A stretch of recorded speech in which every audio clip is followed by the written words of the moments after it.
快吃点儿。不吃了，妈，我吃饱了。考试这种事消耗体力，你多吃点儿。真饱了，真饱了。就算这次考试考不上也没什么，你还有机会呢啊！我已经想好了，就算这次考试考不过，我也会试着去创业。你连这个都想好了？无论如何，这一趟也不能白去啊。走了。慢点儿。哎。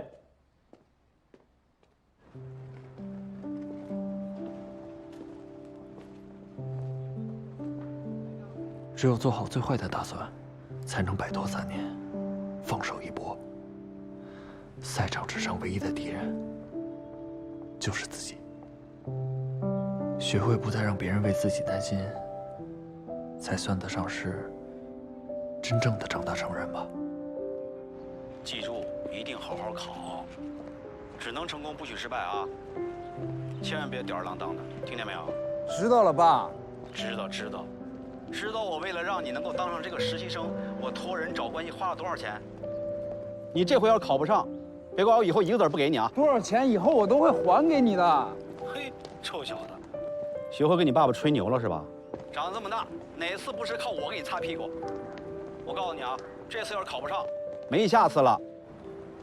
我要进地铁了，没信号了，我先挂了啊。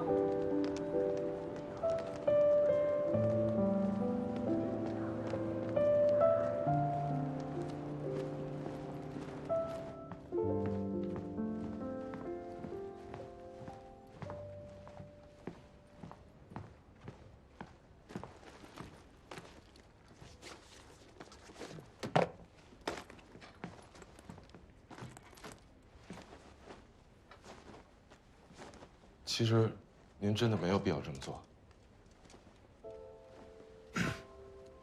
不知道你在说什么。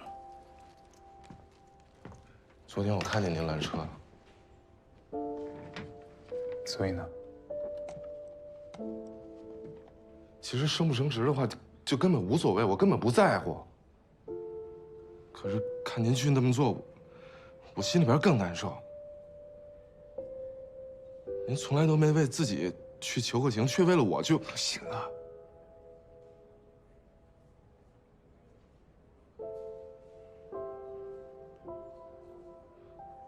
我干脆死了算了。你有完没完啊你？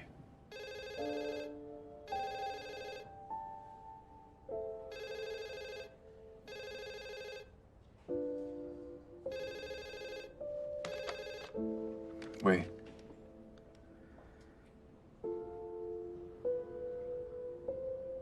明白了。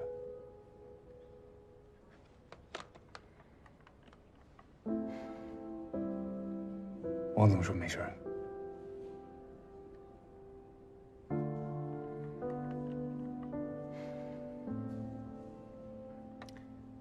没活干了。谢师哥。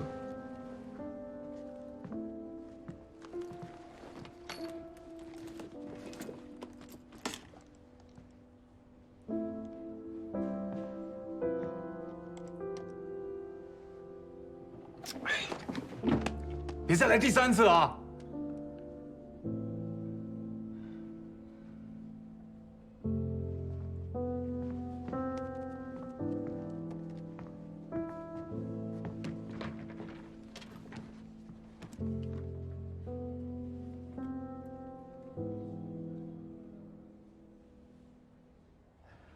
你准备怎么样？哎呀，我特别紧张，高考之后从来没这么紧张过。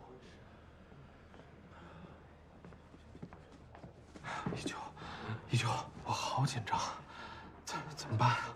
别紧张，你可以的。真的吗？我可以，我应该可以。都准备好了吗？今天可都是重头戏啊！加油啊！上场我也会让你的。实习生注意了，按上场的顺序排好队，准备入场。我来帮你拿吧。加油！别紧张。一起加油。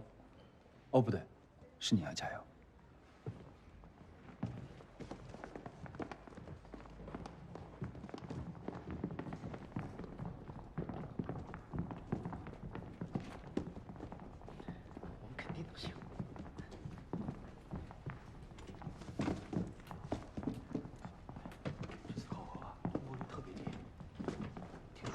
上哪儿？一会儿啊，咱们就把顺序再调整一下，让他接个电话。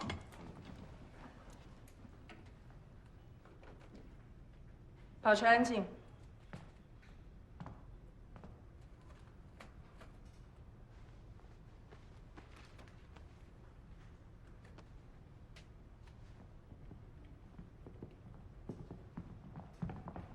徐总，都准备好了。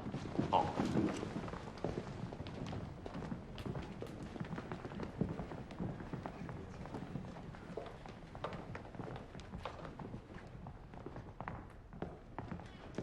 大家都请坐吧。实习生们请坐。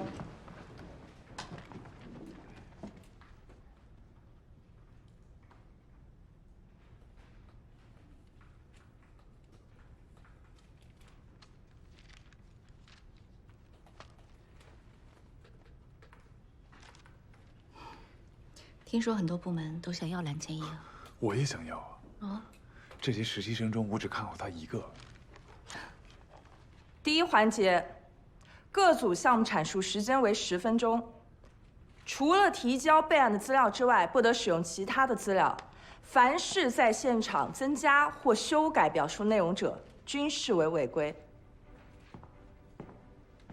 大家好，首先呢，我代表我们公司，热烈欢迎大家今天能来参加这个考试，并且感谢你们选择了我们金晨。说句老实话，在你们中间，有人以后可能会成为我们的同事，也有人从今天开始就到此为止了。今天的考试非常重要，希望你们能够抓住今天这个机会，表现出你们最好的潜力来。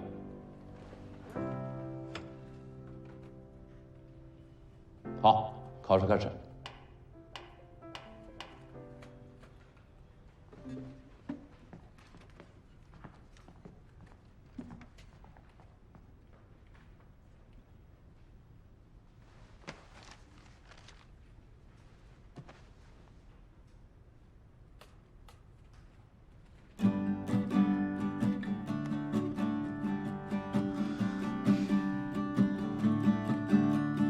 那时候总感觉自己多么的平凡，所有人都忙忙碌碌，现实而多变。所以每当生活让我心酸的时候，拿起吉他，唱吧，唱吧呀唱吧，幸好有你，面对这个城市可以不孤单。早知道我们也能有别出心裁了。停！你们这是歌手大赛吗？对不起，对不起，我们要阐述的项目是全民唱吧 APP， 所以特地准备了一个应景的开场，好给各位。看来你们对“阐述”这个词还不太理解，我希望你们回去查一查字典。下一组。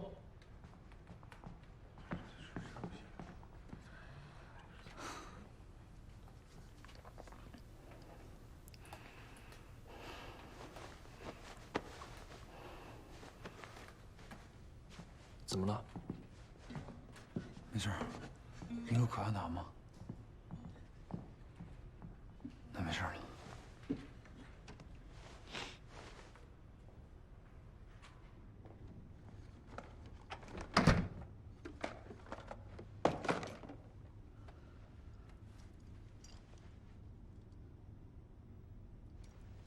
又是考试，不知道这次能不能通过。我们这个空气透析系统呢，它有着50多项发明专利，属于国际首创，而且呢，在国际上属于首例。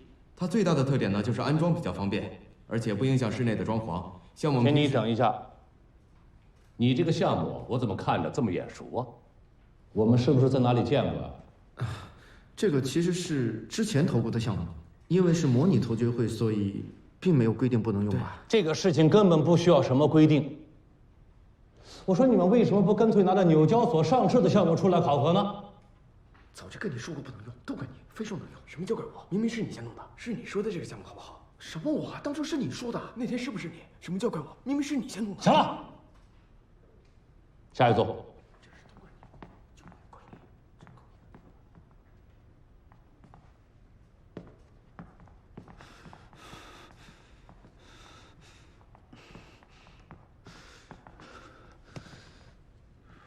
我们不会像他们那样吧？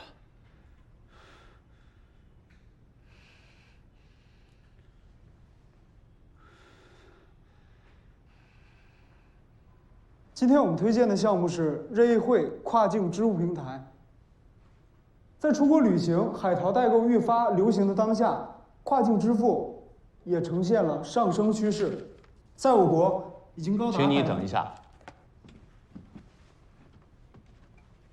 我看过你的资料，我记得这个小伙子曾经获得过国际象棋比赛少年组的省级亚军，非常了不起，是吗？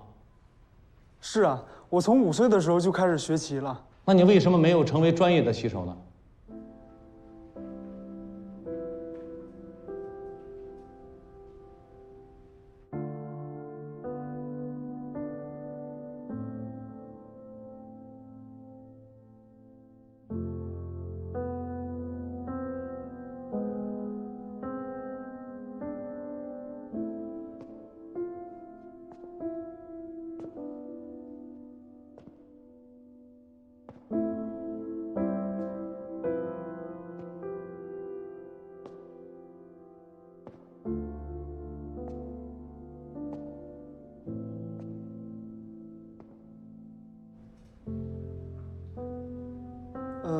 是这样的，因为我想尝试一些不同的工作，而且我家里想让我找一份稳定的工作，还有就是我大学的时候学的就是金融专业，所以对这方面比较感兴趣。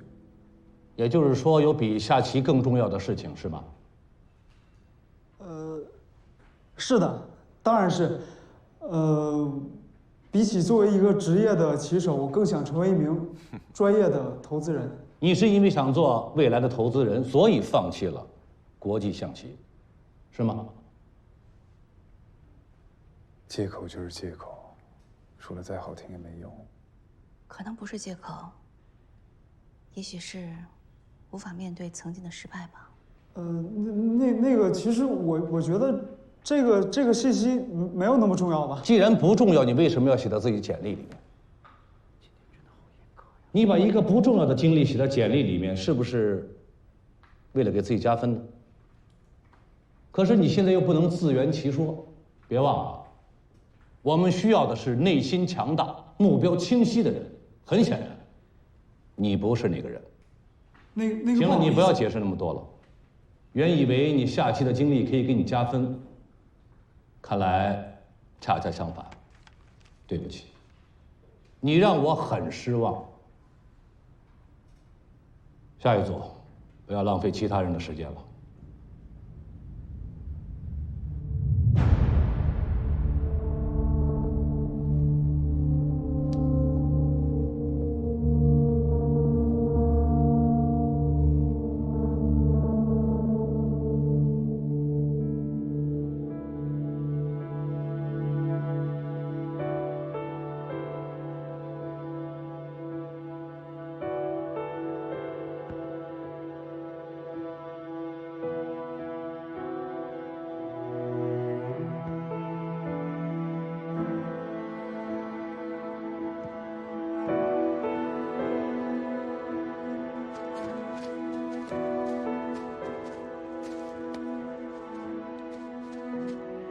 郝帅，过来！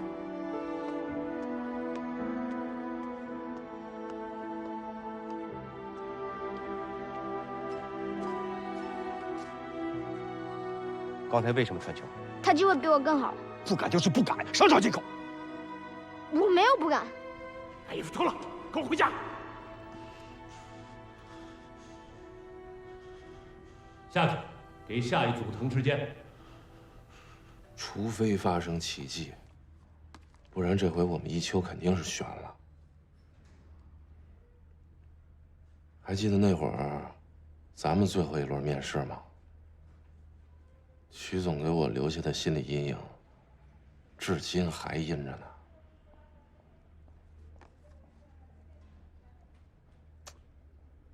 哎呀，你这么一说，我这心里也有点阴。我觉得还好吧。不得不说，曲总挑人的眼光还是很准的。哎，行了，我说你就别跟这儿装了，又没外人。哎，别人我不清楚啊，但是我对这高思聪还是很有信心的。蓝千一也不错，听说你们马总已经去打招呼了，要跟我们科技组抢人呢。哟，可千万别！你装什么呀？你不是做梦都想要一女下属吗？你说这谁蓝千亿是吧？哎呀，刚开始啊，我觉得他还行，可是后来吧，越看他越不招人待见。哎，你说他成天跟你似的，拉个驴脸，马脸，就拉个冷脸，哎呦，跟谁欠他200块钱似的。哎，要他真去你们组，就太可惜了。Robo 开发的这款人工智能芯片 CI1006，不仅为智能机器人完善了大脑，还特意添加了音频传感终端，提升了机器人的响应及控制速度。目前，拥有特定功能的服务型机器人已经获得了普遍的认同。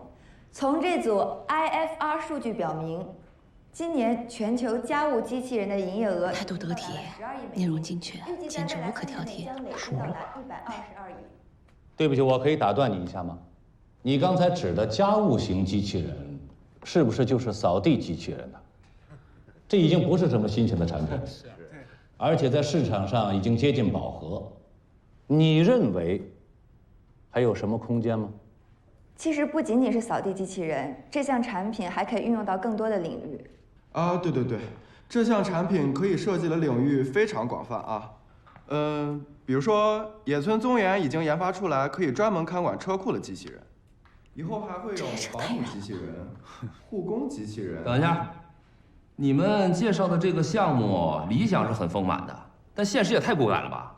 啊，这项技术能大范围上市的话，是不是遥遥无期啊？其实国外已经有很多的团队已经在积极的研发了。我相信，其实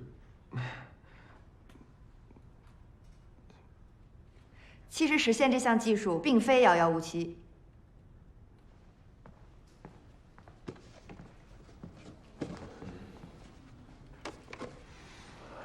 看来他们是有备而来啊。这是装有 CI1006的水下机器人，它搭载了最新的智能识别技术和高清的摄像头，它可以高效稳定地完成水下拍摄，像水电站的检修、城市管道的清淤，甚至是水下救援工作，这些问题耗费了大量的资金和人力，而且收效甚微。可是如今有了水下机器人，它可以完美的替代人力去解决这些问题。蓝千亿表现得太完美了。首先，非常感谢各位领导和老师在我实习阶段对我的指导和帮助。我们组所推荐的项目是一款在未来可以替代石油的最新型能源——页岩油。什么是页岩油呢？页岩油是油页岩在热加工下的产物，它的形态同传统石油相似，但是比传统石油具有更多的不饱和晶。而我们为什么要选？不错呀，PPT 做得这么漂亮，阐述也很到位，简直就是教科书级别的。大幅度的下降了6%。确实没毛病。有很大的原因但总觉得少了点什么。所以，希望各位领导可以考虑我所推荐的项目。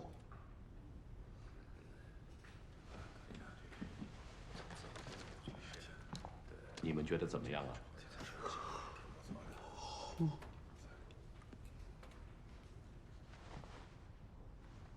下一组曾浩、邱爽。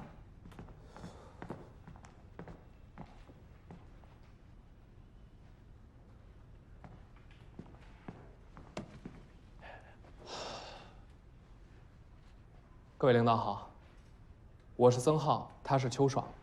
我们组的项目是新能源蓄电池投资。随着新能源汽车技术的不断完善和国家政策的大力支持，在我国1、2线城市，新能源汽车的市场占有率日益增长。随之而来的附属随之而来的附属原动力产品新能源电池将成为必不可少的市场热点。你是不是哪里不舒服呀？它与新能源汽车的关系就好像是鱼和水的关系一样，缺一不可。是的，缺一不可。谢谢。下一组，郝帅、孙艺秋。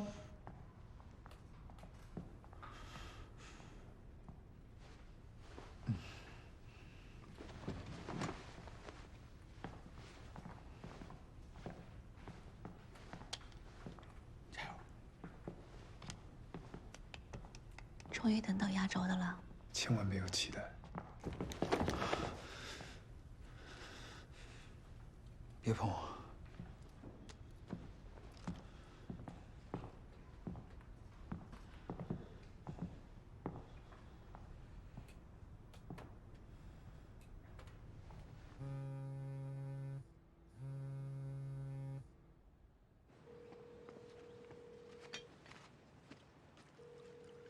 我跟你说过，这小子现在越来越混了，你打一样不接。还不是因为你，但凡你跟小帅能正常说几句人话，他至于连我的电话都不接吗？爱接不接。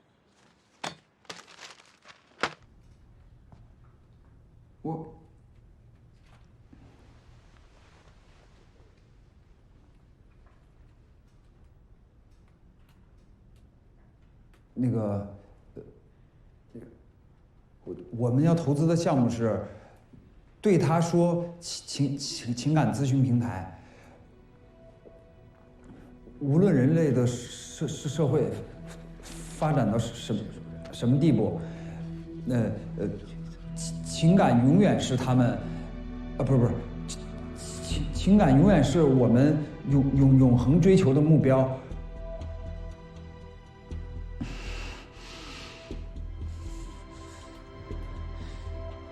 据数据统计，在婚姻与情感市场，美国约有17万人持证上岗的情感咨询顾问，而在中国这个行业才刚刚兴起，但需求量却十分的庞大。我觉得，喂，小伙子，你能好好说话吗？你这样可不行啊。那个，我能去一趟洗手间吗？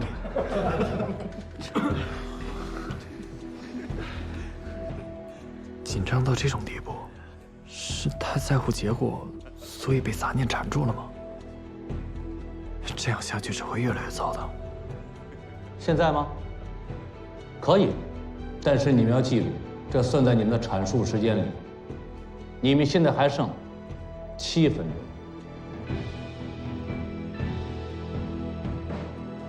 我不去了。情感，我们这个情感平台吧，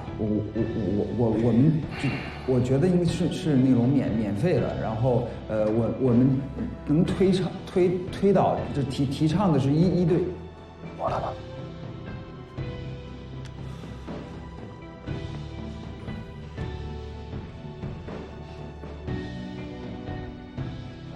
接下来由我来阐述。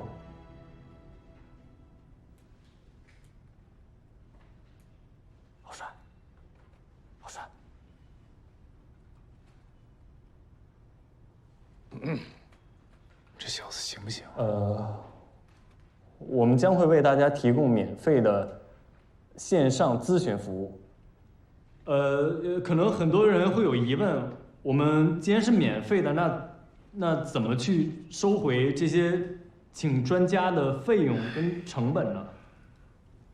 怎么收回成？我就知道。他到底想说什么呀？这可怎么办？明明心里想的已经很清楚了，怎么就没有办法用流畅的语言表达出来呢？缺乏演讲能力的事实，就算心态再好，也没有办法掩盖啊。我怎么生了你这么个废物？辛辛苦苦供你念大学，你可倒好，放着好好的书不念，跑去搞什么创业。这回好了吧？毕业证都拿不到，我还得花钱吧？看你啊，你别在外面瞎折腾，早点回来娶个媳妇儿。我和你妈还等着抱孙子呢。爸，你能不能别说了？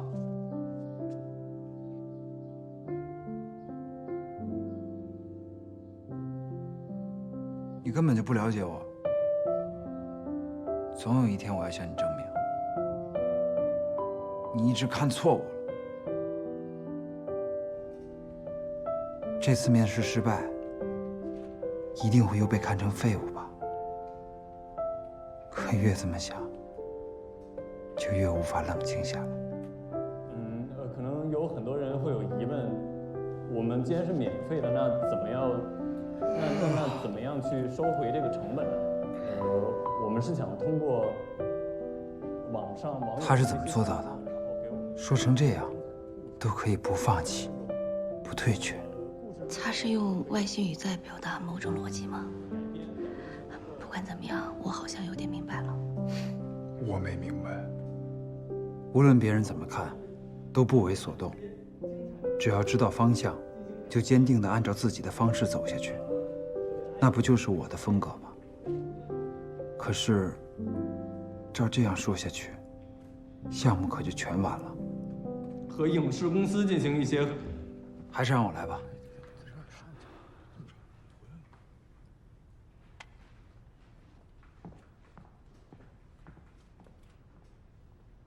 你还有3分钟。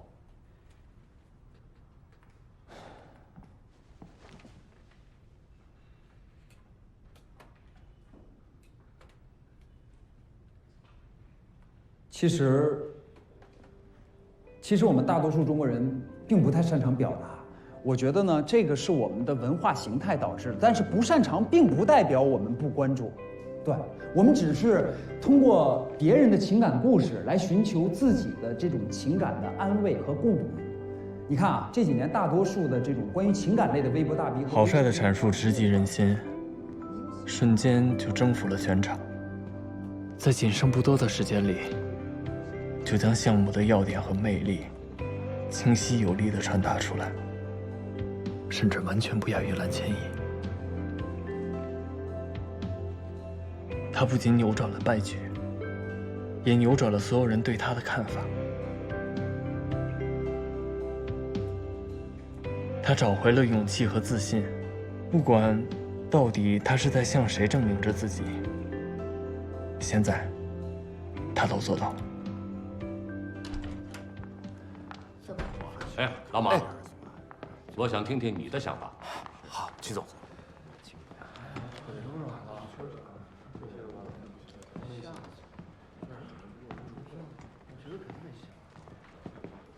我觉得这也太没人性了吧，那么严格。就是啊，吓得我连气都喘不过来。这些麻烦了。蓝千，哎，蓝千，你等等我呀！我看不是等等他，是救救他吧。如果第2环节里蓝千亿不投他的项目，他就真完蛋了。哎，对了，老苏，你觉得蓝千亿又是很明显啊？蓝千亿比郝帅差远了。你看啊，郝帅有能力在关键时刻力挽狂澜，是吧？而且呢，他有能力，有种是好苗子。哎，你比我想象中厉害很多啊。不过还有下一轮呢，我真好奇你会让我投什么。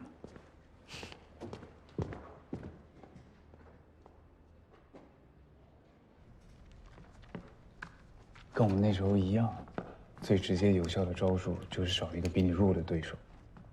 明明就是很担心小孙，还非要装作不在意，何必这么绷着呢？别老说那些没用的。你呀，说到底还是放不下以前的事儿，所以活得这么拧巴。我拧巴吗？于总，什么时候连你也变成心理专家了？我倒建议你啊，真去做个心理咨询。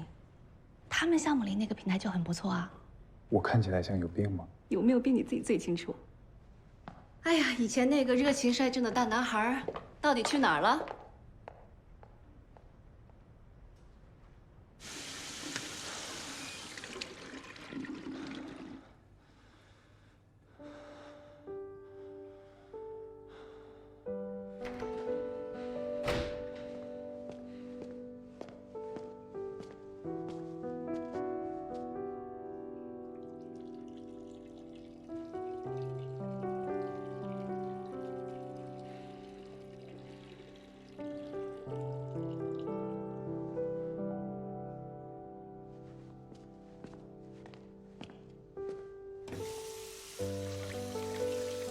实在打不过，就同归于尽吧。4组的人，死也要这样死。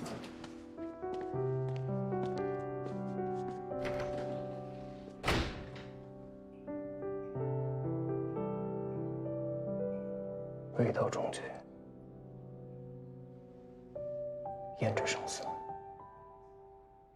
实习生们请注意，第2环节的考核即将开始，请说服你的搭档投资你所选择的项目。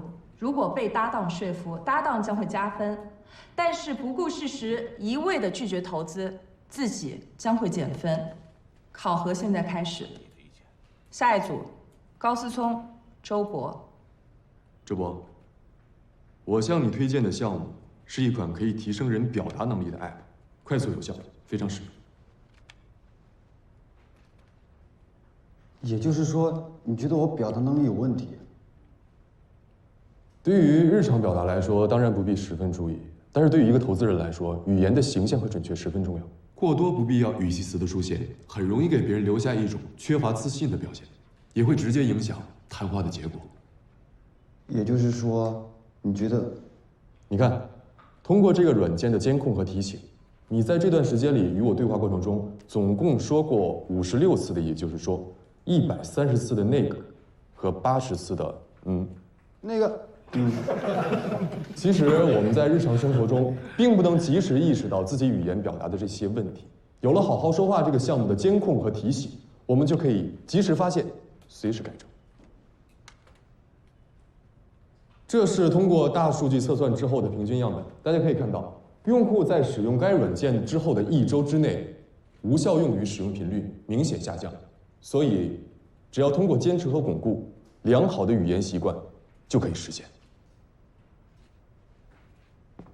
可是，你怎么能确定会有多少人用这个软件呢？这是该软件上线3个月以来的用户增长曲线。大家可以看到，平均每周的下载量超过了5000，用户的留存率也是高达75.2%。所以，无论从哪个角度来说，这都是一个极其优质的项目。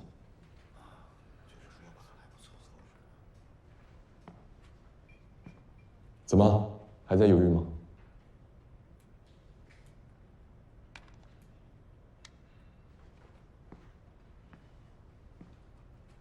本来之前也有那个项目，说好让你来做项目战术，最后却不得不换成我。你应该知道什么原因。不要再说了，我投。是个有策略的人。但令人反感啊！抓着别人的弱点下套，就算占了一时的上风，从长远的合作关系来看，毫无益处。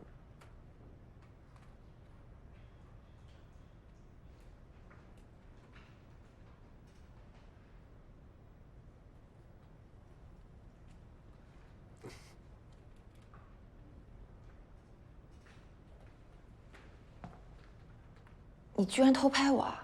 你别急啊，一会儿你就可以解气了。今天我要为我的搭档蓝千亿推荐的项目是一款专门为职场女性量身打造的解压神器，请看屏幕。女王在上，一款非常具有针对性的游戏平台，它整合了很多种操作简单的小游戏，非常适合女性玩家。除此之外，它有一个最大的亮点，就是它添加了可以更换头像的功能。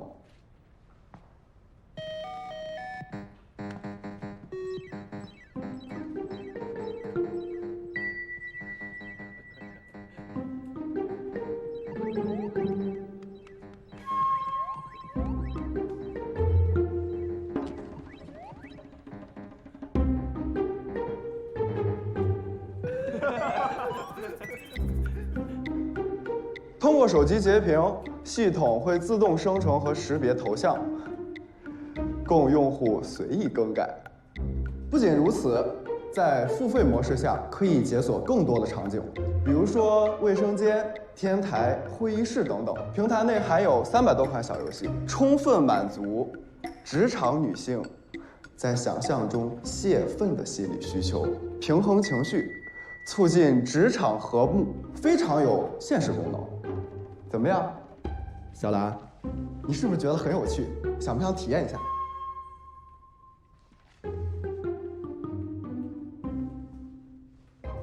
对不起，我不投。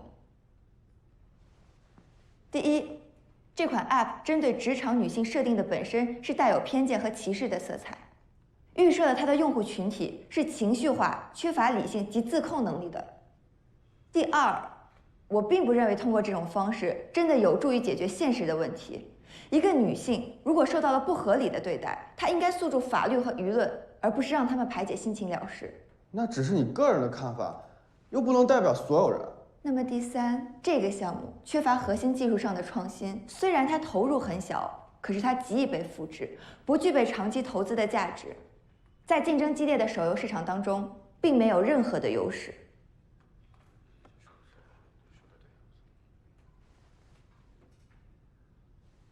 所以，像这种自我欺骗的无聊项目，还是自己留着过瘾吧。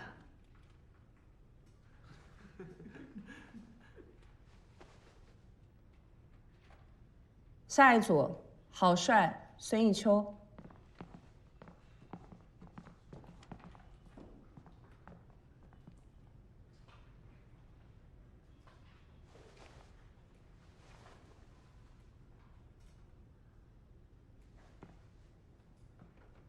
你先说还是我先说？你先吧。好，孙艺秋，我今天要给你推荐的项目是特丽女装。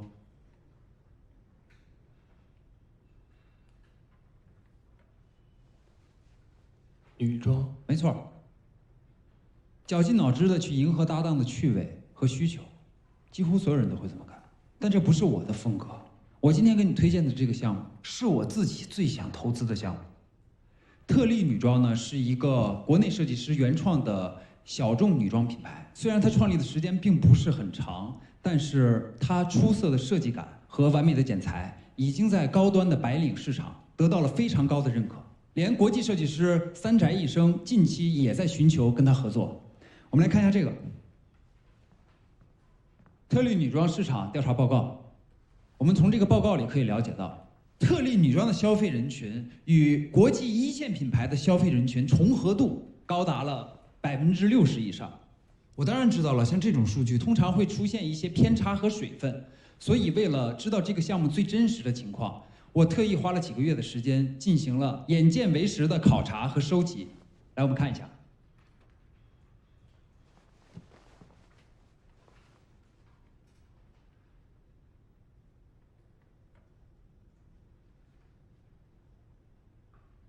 这些照片是我拍的，他们身上穿的服装都是出自特丽这个品牌。从他们这些人的配饰上，我们不难看出 LV、古驰，甚至是爱马仕。正是因为这些品牌的存在，让我坚定了对特丽女装的信心。它是目前为止我见过的最有潜力打入国际一线市场的国产品牌。当然了，为了得到这些最真实的市场数据，我也承受了不少的误解。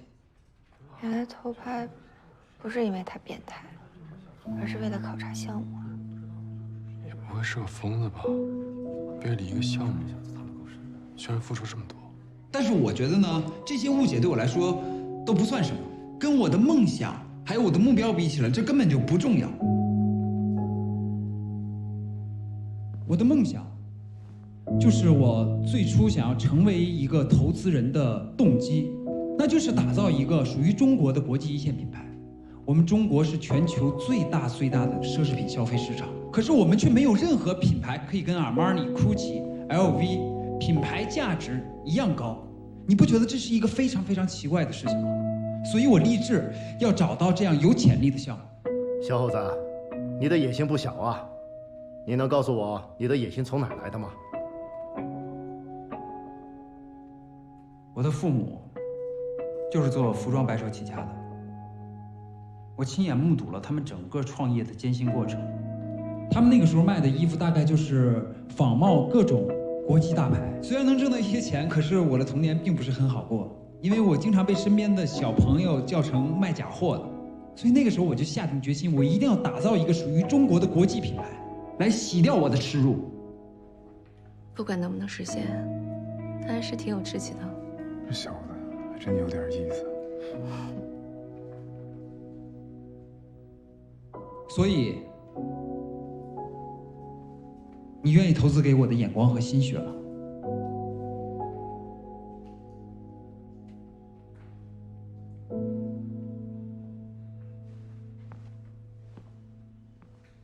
对不起，你是在问我？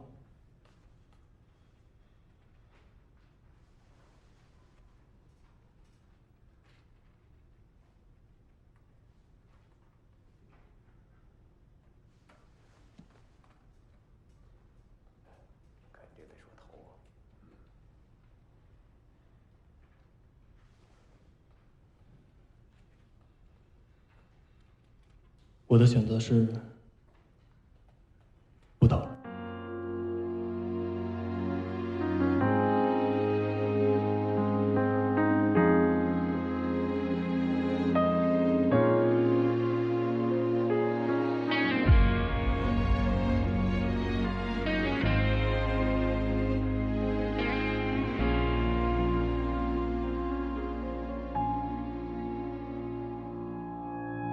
这一路的灯火，用温暖的颜色安慰我疲惫的笑容。这一次放开进退的纠葛，留住星火就能做选择。名利场的规则是偷来的欢乐，我并没拥有戏谑的资格。直到夜深的时刻，无人牵扯，只留这世界与我长河。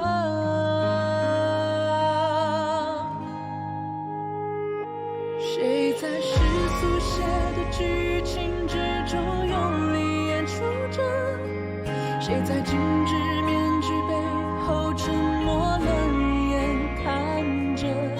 在恍然这一刻，终于明白泪水难得，又何必苦涩？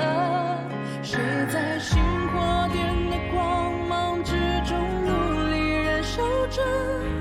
谁在涅槃之后理解谁的活着？人生从此清澈，何必在乎